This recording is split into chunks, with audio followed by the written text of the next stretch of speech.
The chess community on Twitch has grown exponentially in the last number of weeks. In November, December of 2018, I got into these chess streams a lot more, which also got me into playing chess more often. At Awesome Games Done Quick 2020, I brought 2 chessboards and had a lot of friends playing over the course of that week. I also play online here and there and continue to watch chess streams more often today, which leads me to this video. Many more top level and title chess players have been streaming on Twitch.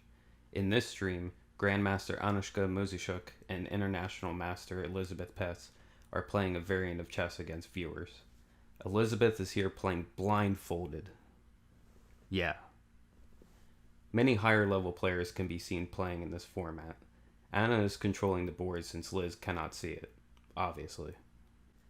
Here on Anna's stream, links to both of their streams in the description, I was fortunate enough to play a game against a blindfolded Elisabeth. I was very anxious the whole game and was hoping to just put up a good fight and not lose immediately within like 10 moves. This was a pretty awesome and unexpected experience. I mean, I think a casual player like me is lucky to have one game with a titled player, even if online chess is more accessible. So I'm glad to have this game documented and on video to show you all. Thank you to Anna for giving me permission to use her video feed. And now we'll get to the game. These women give a very solid analysis of the game too afterward. So, enjoy. Okay, maybe play one more game because I already have some challenges. Yes, I will play one more game, but don't make it too strong, please. Okay, we have a new player. I think we have never played with Joe D'Amelio. So, well, he's some American player. And 1 second. I have to get my super duper classes done. So just for chat to show, he already moved, and I have to adjust my board. She says I'm losing time, but it doesn't matter. Okay, this is as usual a mess. I don't know why my board changed. I go here. Okay, fine. That's fine. Now I will get my classes done, and he played c4, and I play knight f6. I think you were quite quick with that. Yeah. c4. Knight f6, I said, no? d4, knight f6, c4 was played. G6.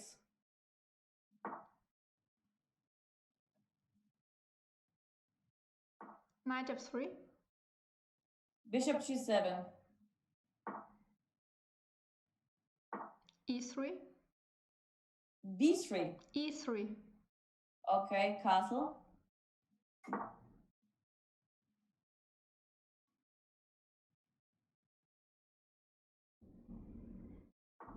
Knight c3. d6.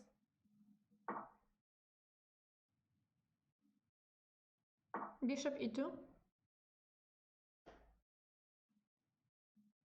You said Emil's 3 instead of Berta's 3, right? Yeah, e3, bishop e2. Okay, fine. Knight c6.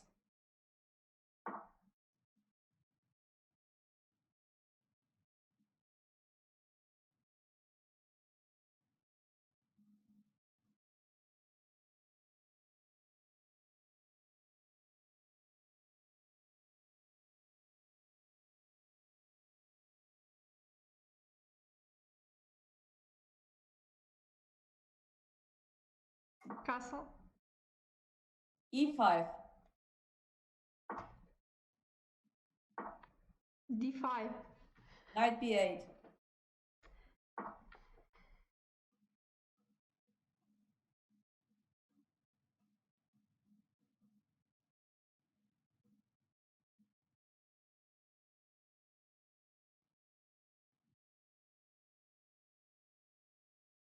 Queen d3.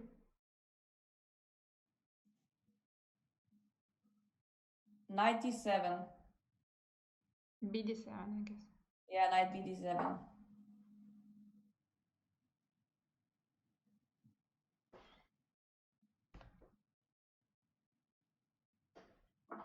e4.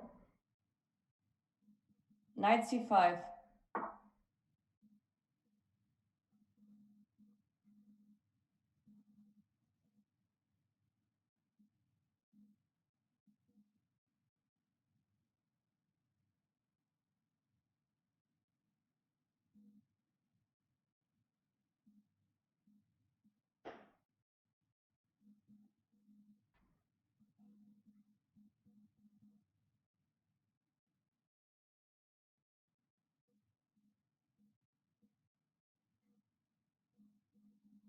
Queen c2. a5.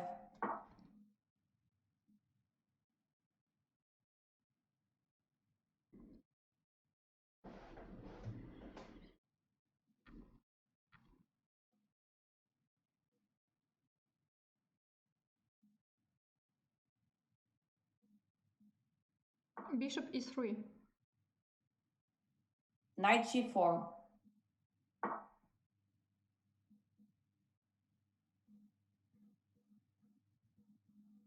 Bishop c5. D takes c5. h3. Knight h6.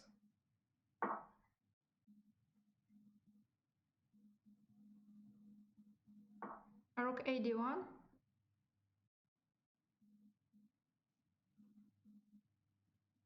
f6.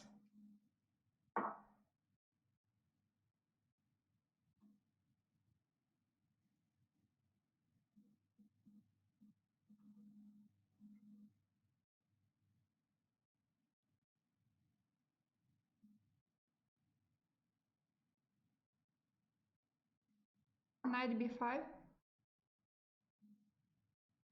Knight f7.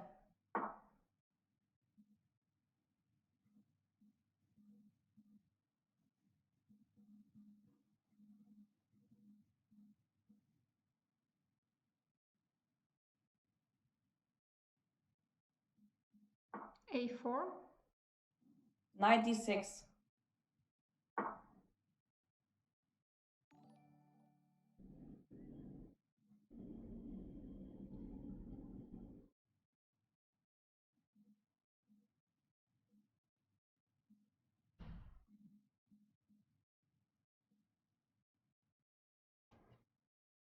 Rook d2. f5.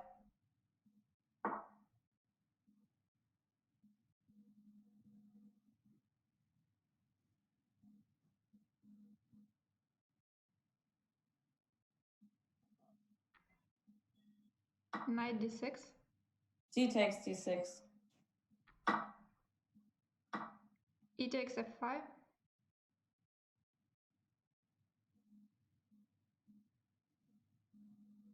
G takes f5.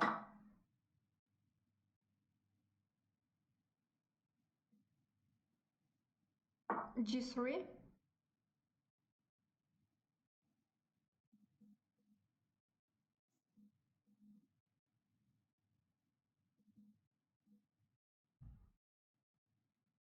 Queen f6.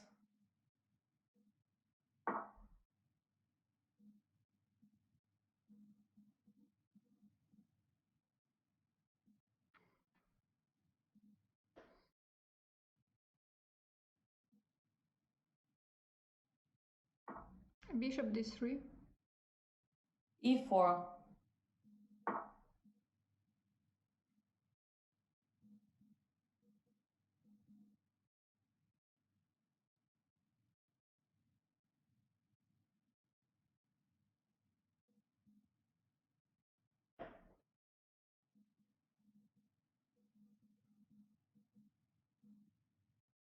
Bishop takes e4. F takes e4. Knight h4. Bishop takes h3.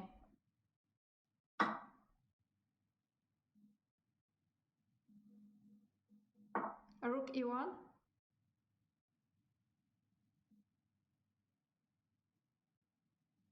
Rook a e8. 8 e8. Anton Emil 8.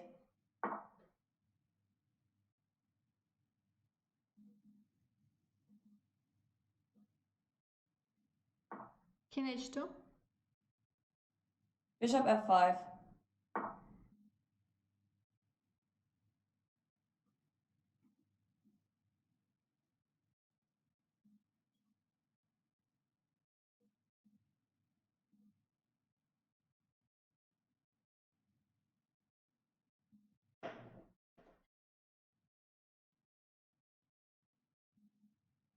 Queen b3.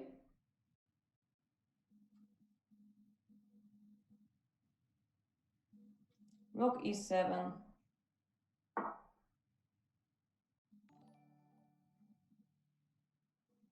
Queen b5. Bishop c8.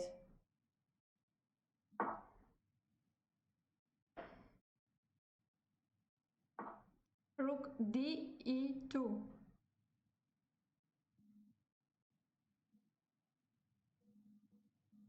e3.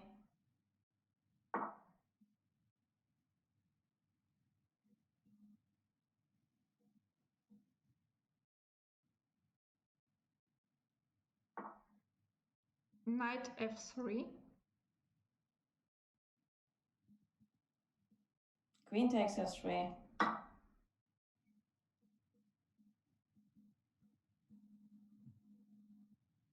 Rook e3. Queen takes f2 check. King h1. Bishop h3.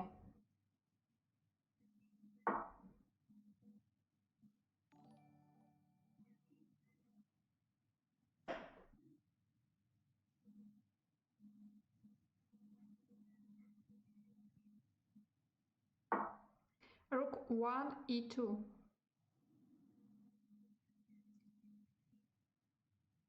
Queen f1 check.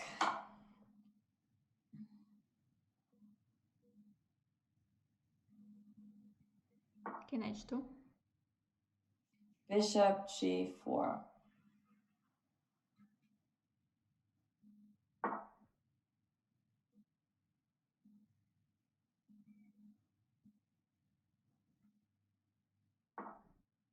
Rook g2.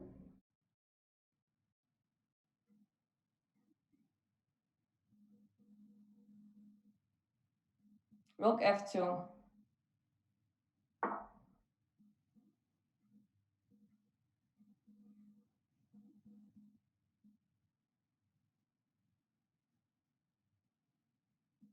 Rook f2. Queen takes f2. King h1. Bishop f3 check. Okay, we won. Why? You won lost on time? No, he resigned. Also good. No, he played really very well up to the blunder bishop d3. I mean, according to his rating, he had a very nice play up to some moment. So we can quickly take a look at this game. I Elisabeth. saw like at your face. I mean, I heard from chat that it's a pity that I can't see your face. It was fine. His level was actually, yes, easy peasy I like actually. Easy peasy is good. I will remember that. Okay, knight c3, d6, bishop e2, knight c6, castle e5, e4. Well, it's a bit like a worsened version of King's Indian, because in King's Indian usually white's pawn instead of e3 it stays immediately on e4. So if white plays kind of e4 now, it will be the loss of the tempo. Queen d3 is also kind of an inaccurate move, because anyway the knight from b8, as I explained, it kind of it's going to go to c5 anyway. So with putting the queen on d3, you give black one more tempo, which was used after knight d7, e4, knight c5. So queen c2, a5. Wait, actually, I have to set the board. Otherwise, okay, you're in which moment, in which number you are? Number 11. Okay. So I think already in this position, black is playing King's Indian with two tempos up. The first one was by losing the tempo with e3 and e4. Usually e4 is played in one move. And the second one by playing queen d3 and then queen c2. I mean, queen c2 could be played. Yes, I mean, this again. was basically like either you play with e4 immediately, or you basically don't push e4 and give me an extra tempo, because I get a very good version of the King's Indian. This is true. Yeah, so bishop e3 was played, and Elisabeth jumped immediately with knight g4. I think the other moves which are also interesting are b6. So the idea is... Oh, but I lost the game again. Well, anyway, more or less remember what happened in that game. So b6, the idea is to play knight g4, and if white takes on c5, then we take not with the d pawn but with the b pawn, and somehow Which is structure-wise a bit better, but I wasn't afraid of the capture on c5, obviously. Yeah, I mean, just like another option. Or knight fd7 followed by f5 and f4. I think it's also an interesting plan. Well, anyway, you played knight g4 because usually black is indeed not afraid of giving this knight and spoiling the structure, because this dark squared bishop is usually very important in King's Indians. So h3 was played, knight h6, and yeah, the plan is now to move the knight from h6 to a nice square on d6, where it's blocking everything and not allowing white to play d6. So what was played? Rook a d1, yeah? And f6, yes. f6, knight b5, knight f7, just in time, so now d6 was played. Here a4 was played, and Elisabeth played immediately knight d6. I thought that it's also possible first to try with bishop d7, but knight d6 is completely fine. This was not the moment when you made a strange face, right, chat? you may see it when you... Maybe someone can make a clip of Anna's strange face. That would be priceless. Actually, like, there must be a lot of strange faces, like when I'm blundering. But yeah. So what was played? Rook d2 or rook e1? Rook d2, I think. Yes, rook d2 was played. And after rook d2, f5 I played. f5, now knight this, or it takes f5. Yes, actually I played f6 first instead of f5 because I first wanted to get my knight to d6, and I have all the time in the world to play f5 because white cannot really improve his position. Yeah. And I'm playing blindfoldedly, and in order to have a more stable position, I decided not to open it too quickly. No, it's cherry juice, Bolan Salz. Okay. Now f5, knight takes d6 happened, which is basically not a good move because it improves my pawn structure. But white is already worse because white has a problem with the central pawn on e4. Yes, e takes f5. Now it's important to take with this pawn, because if you take with the bishop, then white will slowly occupy the e4 square, and kind of this bishop will be a bit stupid. But after G takes f5, I have a very good flexible central. You can move e4, you can move f4, and in general you control the center much better when the pawns are placed this way. So g3 is a good move in my opinion, because the idea is that after e4 white has the move knight h4. Now Lizzie played queen f6. Yes, I like that move. The idea was queen h6 and see what happens.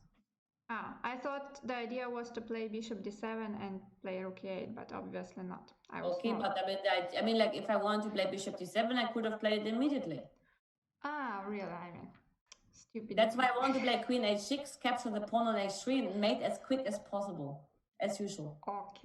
Okay, queen f6, and now finally bishop d3. I mean, it's a serious blunder, because after e4, attacking both pieces, white is simply a piece down. Yep. So this was a big mistake. But this is not the end of the game. Bishop e4 was played, f takes e4. Now queen e4 is not possible because black takes another piece. Yeah. So, knight h4, and now I was really expecting e3, because usually you don't see when some pawns are hanging, but surprisingly I heard bishop h3 and I was like, wow. But I think this is the moment when e3 is better, because following by bishop h3 and then it takes f2 is a little bit better actually. This is true, but I didn't see h3, but I saw. Sorry, I think I'm allergic to cherry juice. Okay.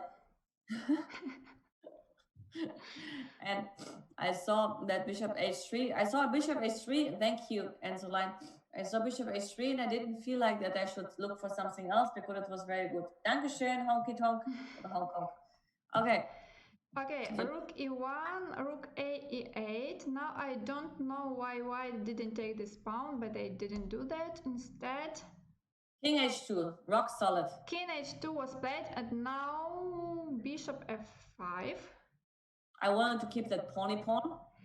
Yes, queen b3. And now And some now, fascinating move. I mean, I can would you believe expect that this everything was but for bishop c8 when I heard bishop no, I c8. played rook Oh my God. e7, and I thought like I will play just like Anushka, protecting everything and not bother about any. I was sure you would have gone for bishop h6, and after rook e2 you will play bishop g4 and then attacking this pawn on f2. But no, I mean, I heard bishop c8. I wanted to ask you twice. I mean, really? No, I played bishop e7 c8 first, Anushka. I played after queen b5. I played bishop c8 only. It's even a better version, yeah. I mean, after queen b5, a very important move, bishop c8. She already protected this pawn on b7, but it should be protected at least twice. No, you don't understand. The idea Okay. was to press on the pawn on f2. Uh-huh. And to get stability in my black camp. But why didn't you play bishop c8 immediately after queen b3?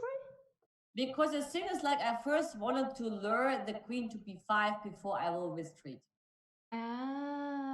Well, that's too deep for me. Well, sorry, I can't really understand that.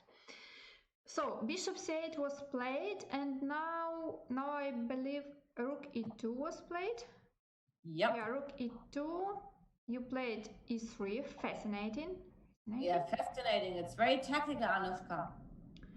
Okay, and now some knight f3 was played. I don't really understand the idea because after queen f3, well, then it was more or less winning, yes. And you kind of won it convincingly. Some rook on e3 was hanging for like 10 moves, but nobody cared because Elisabeth... I wanted to mate immediately. Yeah, Elisabeth wanted to mate immediately, and she succeeded. So... But you know, the thing is, like, I forgot that there was a rook on e7. The e file was open. Bravo. That's why I played bishop g4, you know. But after rook takes e7, I would have understood what is going on. But anyway, my idea was rook f2 and knight bishop f3, so it wouldn't have changed. You see, she had one idea and it worked. So sometimes when you have just one idea and you do it, and sometimes it works. Yeah. So that was game number 2. I hoped you liked it. Especially my commentary and my faces. I think they were better than the moves. I didn't see the clips of your faces, Anushka, to really judge on my perfect quality of games. No, I mean, I don't want to speak because then I will distract you. And, you know, I mean, when you're playing blindfoldly and someone is talking, it's even much more difficult. So I made your life easier. Yes. So that you can make your one plan, which you wanted to make, working. No, I mean, White Knight and Ready Barn, they approve. I mean, my chat approves my moves, but I mean, your chat says like that your faces are priceless. But guys, if you see such a priceless face, just make a clip. So we will just pin it on Anushka's wall and say like, this is the moment when Lizzie plunders. So, yeah.